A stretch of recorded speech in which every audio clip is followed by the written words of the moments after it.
Mummy जी, या तो आप दीदी को बोल दो कि रोज रोज मायके आना बंद करे, या फिर आप खुद ही उन्हें संभाल लो।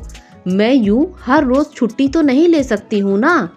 मानसी ने गुस्सा होते हुए कहा।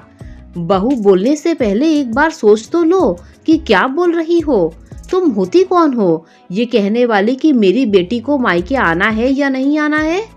ममता जी गुस्सा होते हुए बोली। सही कहा मम्मी जी, मुझे बोलने का हक नहीं है, लेकिन कम से कम आपको तो ये बोलने का हक है। आप तो उन्हें समझा सकती हो। एक तो वो जब चाहे यहाँ आ जाती है और फिर उम्मीद करती हैं कि मैं छुट्टी लेकर घर पर रहूं। भला ये कैसे पॉसिबल है।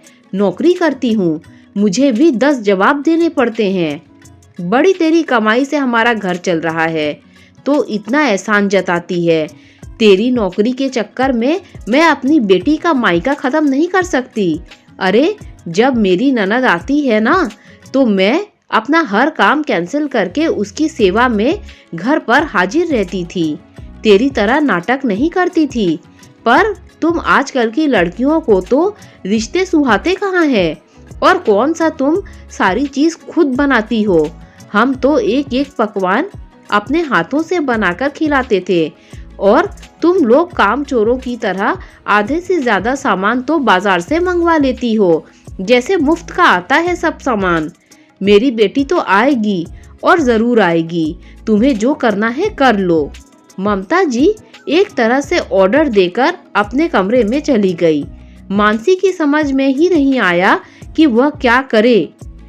वह अपनी ननद पूनम से परेशान हो चुकी थी। आए दिन जब चाहे वह उठकर मायके आ जाती और फिर उम्मीद करती कि मानसी छुट्टी लेकर घर पर रहे। एक दो बार मानसी घर पर नहीं रुकी तो पूनम ने इतना हंगामा कर दिया कि शाम को मानसी और उसके पति राजेश के बीच फिर झगड़ा ही हुआ। और फिर ममता जी भी कम कहाँ थी, वो भी 2 की चाल लगाकर दोनों के झगड़ों को हवा दे देती थी। और अभी उसे यहाँ आकर गए हुए ज्यादा दिन भी नहीं हुए थे।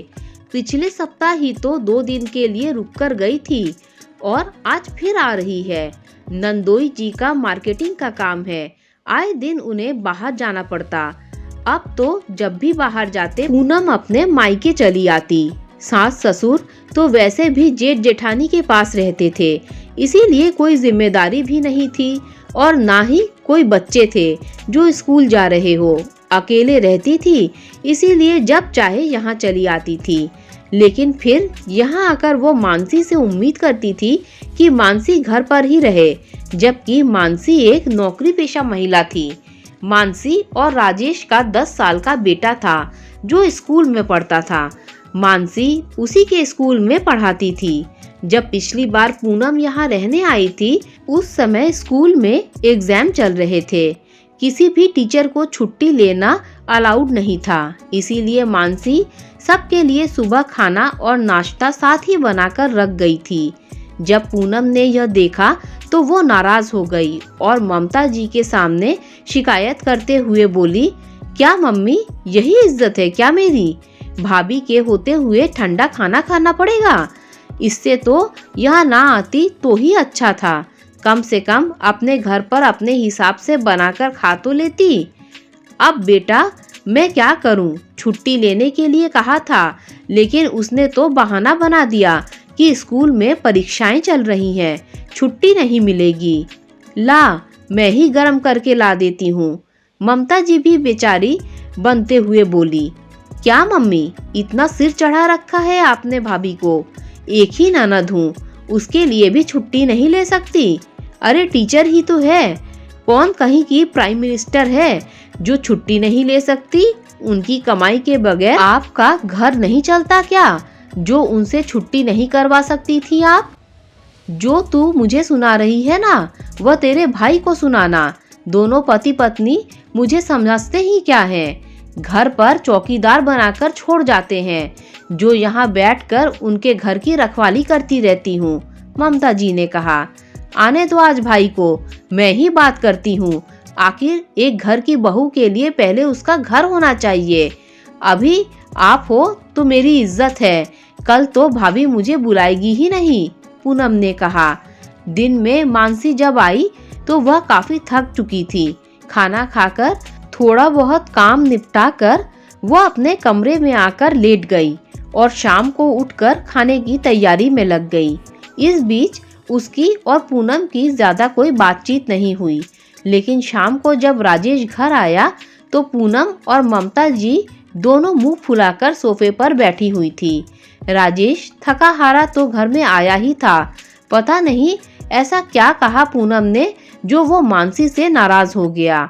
उसने उस समय तो कुछ नहीं कहा, लेकिन रात को उसका मानसी से झगड़ा हो गया और आज फिर वही सब कुछ होने के आसार नजर आ रहे थे। खैर थोड़ी देर बाद पूनम घर आ गई, लेकिन तब तक मानसी तैयार होकर स्कूल जाने के लिए कमरे से बाहर आई।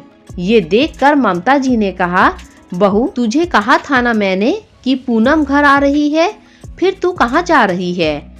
मम्मी जी आपको पता है ना कि स्कूल में अभी अभी एग्जाम हुए हैं, कॉपी चेकिंग, रिजल्ट बनाना, वर्कलोड बहुत ज़्यादा है और फिर छुट्टी नहीं मिलेगी मुझे, इसीलिए स्कूल जा रही हूँ। यह सुनकर पूनम बिगड़ते हुए बोली, भाभी आप टीचर ही तो हो, कहीं की बैरिस्टर नहीं जो आपको छुट्टी नहीं मिलेगी। और आपको काम ही क्या होता है, जाकर बैठे बैठे बच्चों को पढ़ाना ही तो होता है, फिर हर समय काम का रोना ही क्यों रोती रहती हो? सीधे सीधे कहो ना कि ननद का आना अच्छा नहीं लगता। यहाँ खुद के रिश्ते तो संभलते नहीं है और स्कूल के बच्चों को जिम्मेदार नागरिक बनाना सिखाएंगी। सीधे सीधे मुंह पर ही कह दो कि यहाँ मत आया करो। पूनम अपनी आवाज तेज करते हुए बोली, अगर यही सब चलता रहा तो एक दिन ये भी बोल दूंगी। वैसे मम्मी जी को तो बोल ही चुकी हूँ, आप भी सुनना चाहती हो तो लो आपके मुंह पर भी कह देती हूँ। आपके पास तो कोई जिम्मेदारी है नहीं, लेकिन हमारे पास तो अपनी जिम्मेदारियां हैं, हम उनसे मुंह तो मोड़ नहीं सकते। सही कहा आपने कि मेरी कमाई से घर नहीं चलता, लेकिन मेरी कमाई का घर में योगदान तो है। माना कि टीचर की जॉब है, लेकिन काम तो टीचर भी करती हैं, उन्हें बैठे रहने की सैलरी कोई नहीं देता। और क्या कह रही थी आप कि मुझे रिश्ते निभाना नहीं आता? पहले आप तो रिश्ते निभाने सीखिए। आए दिन यहाँ आकर आप हमारे घर में लड़ाई झगड़ा करवा देती हैं। इससे बेहतर आप अपने सास ससुर के पास चली जाओगी तो उन्हें भी खुशी मिलेगी कि हमारी बहू हमारे पास आ रही है, अपनी जिम्मेदारी को समझती हैं। भाभी छुट्टी करके आपके पास रहे, लेकिन आप अपने सास ससुर के पास नहीं जाओ। वाह कितनी दोगली मानसिकता है, कहकर मानसी रवाना हो गई। पीछे पूनम ने काफी हंगामा किया, लेकिन इस बार राजेश ने भी मानसी का ही साथ दिया। राजेश को मानसी के पक्ष में बोलते देखकर ममता जी ज्यादा कुछ नहीं कह पाई और पूनम को भी यह समझ में आ गया कि हर रिश्ते को अपनी मर्जी से नहीं चलाया जा सकता। दोस्तों अगर कहानी अच्छी लगी हो तो लाइक शेयर सब्सक्राइब कीजिए। Thanks for watching this video.